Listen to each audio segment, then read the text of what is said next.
Koae, je suis Chris Léo.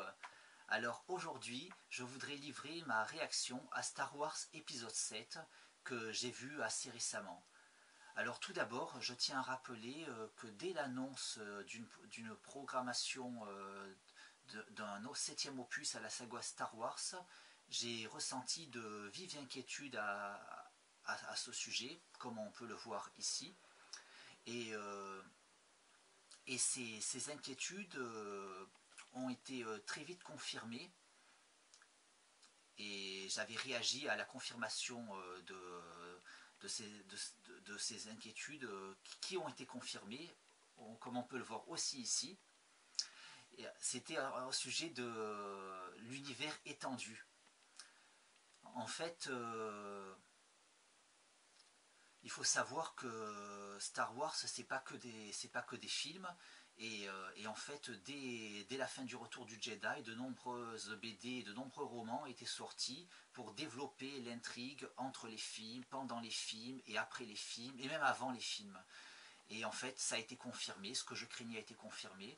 Pour pouvoir bien travailler librement sur cet épisode 7, les décideurs ont décidé donc que cet univers étendu, qui était plutôt officiel quand même, c'est vrai que des fois George Lucas le considérait plutôt officiel, des fois il se permettait de le trahir un peu, mais en règle générale il était plutôt officiel.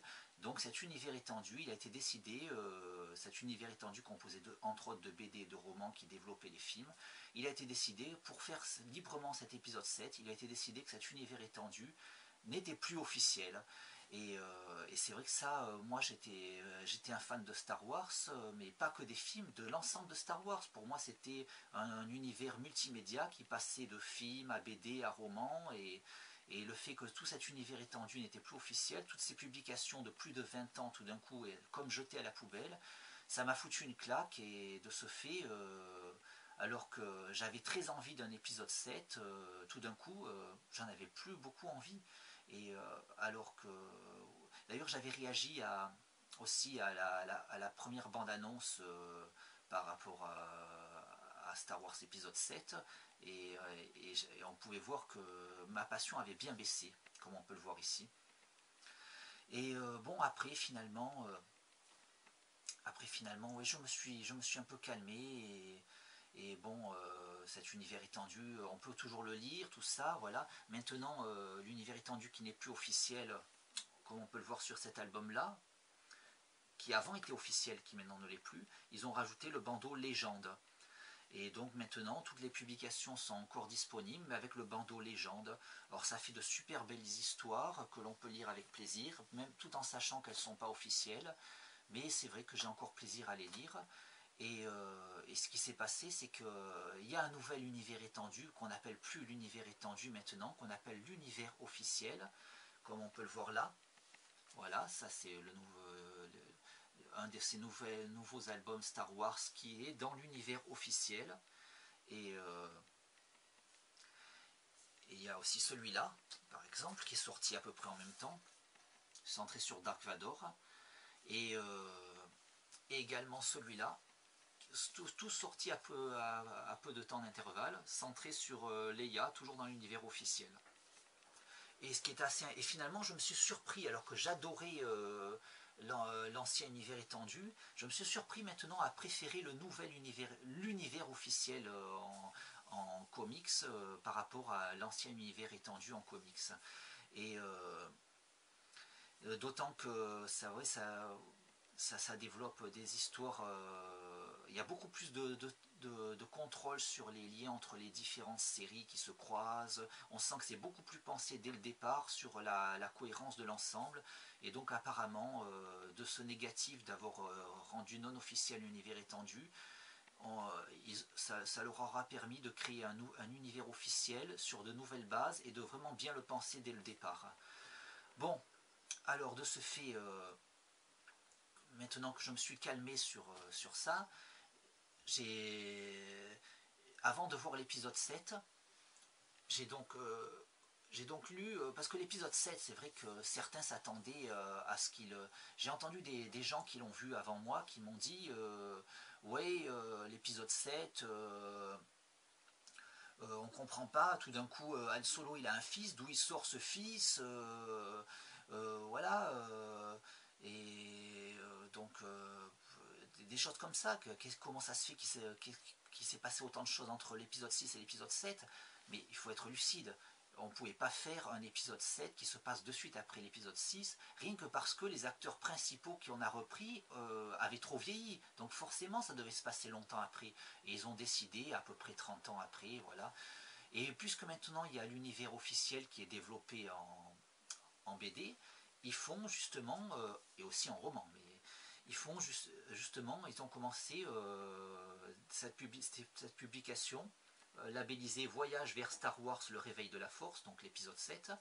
Et là, on reprend le récit juste après l'épisode 6, et pour montrer pourquoi l'Empire ne s'est pas vraiment de suite effondré après la mort de Palpatine, et même si voilà, et on peut commencer, on a déjà des éléments de ce qui s'est passé entre les films, entre l'épisode 6 et l'épisode 7.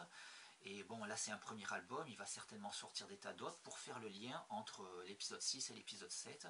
Et ainsi on comprendra voilà, ce qui s'est passé dans cet intervalle de 30 ans. Je m'attends aussi à ce qu'il y ait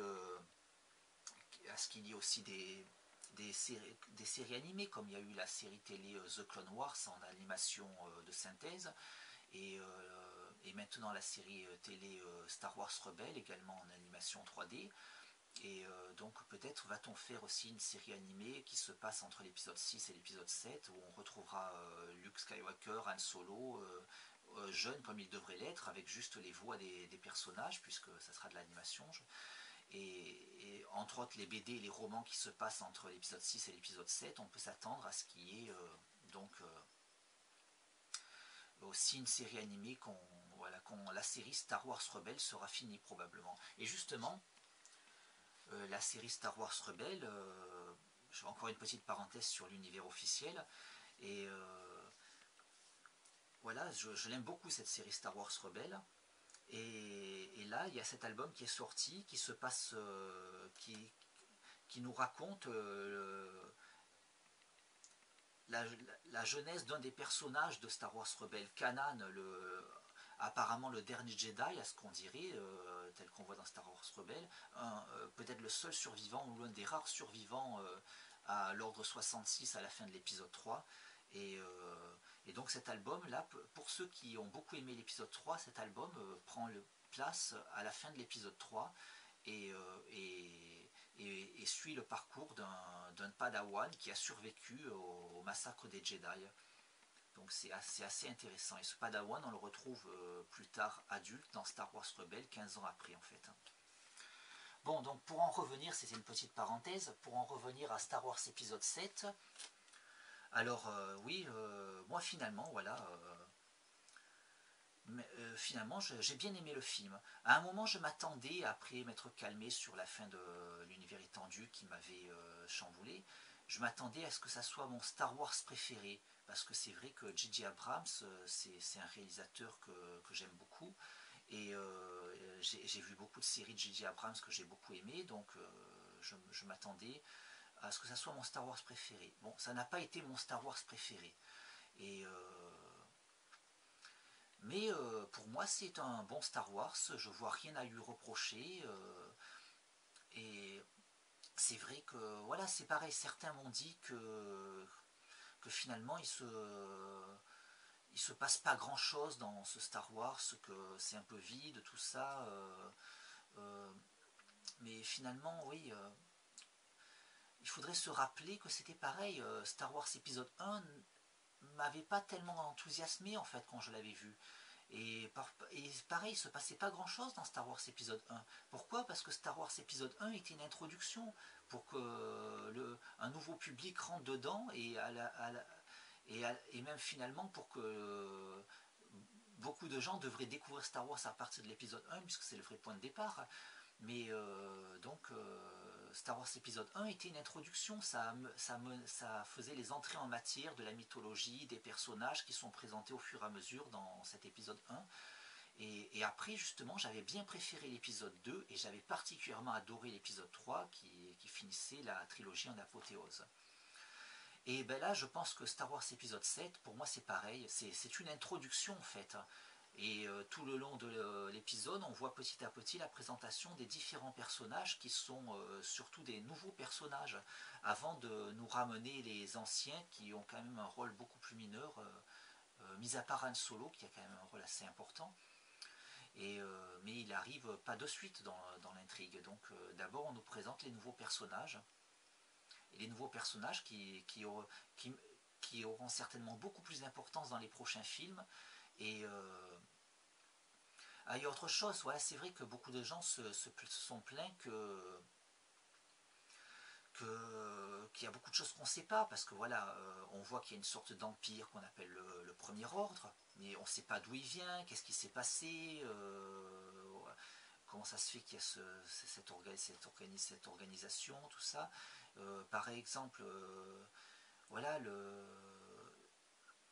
ce, donc celui qui a l'air de diriger ce premier ordre, on ne sait pas qui c'est, d'où il vient exactement, et finalement aussi. Mais il faut se rappeler que pour ceux qui avaient découvert Star Wars avec l'épisode 4, celui qu'on appelait à la base The Star Wars, ou la guerre des étoiles en France, et ben, quand ils ont vu ce film, ils ne savaient pas ce que c'était l'Empire à la base. On parlait de l'Empire, mais on ne savait pas. On voyait Dark Vador, on ne savait pas ce que c'était. On évoquait l'Empereur, on ne le voyait pas, on ne savait pas qui c'était. Et la Force, on ne savait pas non plus ce que c'était quand on voyait ce premier Star Wars tel qu'il est sorti en 1977. Et finalement, c'était toute la beauté de ce film. On se posait plein de questions après, on a pu commencer à avoir les réponses dans l'Empire contre-attaque. Mais là, je pense que c'est pareil. Ce Star Wars épisode 7 est une introduction à une nouvelle trilogie. Et on peut rentrer dans la saga à partir de cet épisode 7. Et pour ceux qui rentrent dans la saga à partir de cet épisode 7, ils découvrent l'intrigue avec beaucoup de questions. Et ils peuvent s'attendre à avoir les réponses dans les prochains films de la trilogie. Et je dirais même, peut-être même plus que la trilogie, je pense qu'on va avoir ces personnages sur plusieurs trilogies maintenant, beaucoup de ces personnages en fait. Et donc, ce Star Wars épisode 7, on peut rentrer dedans en étant le nouveau public peut rentrer dedans et se retrouver dans le même état d'esprit que ceux qui sont rentrés dans l'épisode 4 en 1977 en se posant beaucoup de questions et sans avoir de suite les réponses en les ayant dans les deux Star Wars suivants. Et ben, le nouveau public peut rentrer dans cet épisode 7 pareil de la même manière et en s'attendant à avoir les réponses dans les prochains Star Wars. Mais même l'ancien public, vu qu'il y a ce trou de 30 ans entre l'épisode 6 et l'épisode 7, il s'est passé tellement de choses dans ces 30 ans qu'on ne sait pas, et bien donc ça fait que l'ancien public peut aussi rentre dedans en se retrouvant avec le même état d'esprit que quand il était rentré dans l'épisode 4, puisqu'il se pose beaucoup de questions comme on s'en posait en voyant l'épisode 4 en fait. Il y a beaucoup de mystères, tout ça, mais après voilà, on peut commencer à lire les BD, les romans, et notamment pour ceux qui ont lu ce Star Wars en BD, Les Ruines de l'Empire, qui prend lieu juste après l'épisode 6, on peut voir comment les bases, les événements qui ont amené la construction de ce premier ordre qui remplace l'Empire dans l'épisode 7. Mais bon, il faudra... moi je l'ai lu avant de voir le film et justement ça m'a bien aidé de le lire. Et, et certainement qu'il y aura des tas d'autres volumes pour compléter puisqu'il y a quand même un trou de 30 ans. Voilà, donc Star Wars épisode 7 ne m'a pas du tout déçu. Je l'ai bien apprécié et bon, ce n'est pas mon Star Wars préféré. Voilà, je trouve pas que c'est le meilleur de la saga, mais c'est juste d'un point de vue émotif, parce que d'un point de vue technique, je trouve rien à lui reprocher. La construction du scénario, je la trouve très bonne. Je trouve rien à lui reprocher. C'est vrai que voilà, certains ont trouvé que c'était bizarre que que ce nouveau personnage qui est sensible à la force sans savoir sans savoir qu'elle est sans le savoir donc sans avoir été formée. Certains trouvent bizarre qu'elle arrive à l'utiliser si vite et à faire des choses, mais bon, ça peut être un ressort scénaristique dans la suite justement. On peut se demander peut-être que ça sera un Jedi plus puissant que ceux qu'on a déjà vus auparavant. Et c'est vrai que bon, elle est un peu âgée pour être formée, elle va être formée, elle est un peu âgée pour être formée, parce que rappelons que quand Anakin a été formé par Obi-Wan, on disait qu'il était déjà trop âgé alors qu'il était tout petit. Mais quand Luke a été formé ensuite par Obi-Wan, lui il avait quand même autour de 20 ans, il était beaucoup plus âgé. Et finalement, on a quand même pu le former. Hein. Et voilà, donc, oui, certains ont critiqué aussi les jeux des acteurs, bon, j'ai entendu différents échos. Certains trouvent que les vieux acteurs ne jouent pas très bien, que Harrison Ford n'est pas super, tout ça. Je comprends pas qu'on ait pu penser ça. Voilà, moi je trouve les vieux acteurs vraiment au top en fait. Hein. Et d'autres m'ont dit le contraire, que les vieux acteurs étaient au top et que la jeune relève n'était pas à la hauteur, qu'ils auraient pu choisir des jeunes plus à la hauteur, plus expérimentés. Mais moi, moi en voyant le film, j'ai pas senti ça comme ça. Hein. Daisy Ridley, elle m'a impressionné par ses jeux, ses expressions du visage, comment elle réagit, sans mots, juste par le regard, j'ai senti ses émotions, donc je comprends pas. En même temps, je me demande si certaines personnes sont restés dans la nostalgie des Star Wars qu'ils ont découvert à un certain âge assez jeune et redécouvrir Star Wars maintenant en voulant retrouver l'état d'esprit de quand ils étaient beaucoup plus jeunes. Finalement, ils n'y arrivent pas à le retrouver cet état d'esprit et ils arrivent à avoir que de la déception. Et puis l'attente est tellement énorme, ils attendent tellement de ce nouveau Star Wars que peut-être qu'ils n'arrivent pas à le regarder dans un état d'esprit serein et prêt à le recevoir librement et parce que qu'à la fin il voit des défauts là où il ne devrait pas en voir et voilà et moi je trouve que d'un point de vue technique la structure du scénario, la narration, le jeu des acteurs, pour moi c'est un très bon film et un très bon Star Wars. Après, voilà, d'un point de vue émotif, c'est pas celui qui m'a le plus chamboulé, mais il ne m'a pas du tout déçu, j'ai rien trouvé à y reprocher, et donc je suis très content de ce Star Wars épisode 7, et je le prends comme une introduction, je m'attends à ce que l'épisode 8 soit mieux parce que les bases ont été posées dans l'épisode 7 et donc dans l'épisode 8 l'intrigue pourra bien décoller à mon avis et d'ailleurs on a appris que J.J. Abrams qui a réalisé l'épisode 7 et qui avait décidé de ne pas réaliser l'épisode 8 après avoir lu le scénario de l'épisode 8 aurait déclaré qu'il regrettait d'avoir décidé de ne pas le réaliser tellement le scénario de l'épisode 8 était bon. Donc cela promet et donc j'attends maintenant avec impatience donc la sortie de Star Wars épisode 8 pour 2018, je pense en décembre 2018 il me semble. Alors Koae, à bientôt. Bon, en fait, c'est en décembre 2017 que sortira Star Wars épisode 8. Mais bon, en fait, je savais que c'était dans 2 ans après Star Wars épisode 7. Et comme là, voilà, on est sur le passage à 2016 et donc je me suis emmêlé, j'ai compté 2 ans après 2016. Mais bon voilà, puisque maintenant ça y est, 2016 a commencé, donc j'en profite pour souhaiter bonne année à tout le monde. Allez, cette fois-ci, Koae, à bientôt. Alors, je suis Chris Léo. Ah, là, Star Wars je vais épisode le 7, faire c'est ma super, version c'est excitant. spontanée Ça y est, on sur a le la casting la officiel. nouvelle bande Et on annonce retrouve du la Star plupart Wars épisode des 7. Ah principaux oui, là acteurs de la trilogie j'entends originale. déjà ceux qui me Mark disent Hamill, que tout le monde l'a déjà vu cette bande annonce.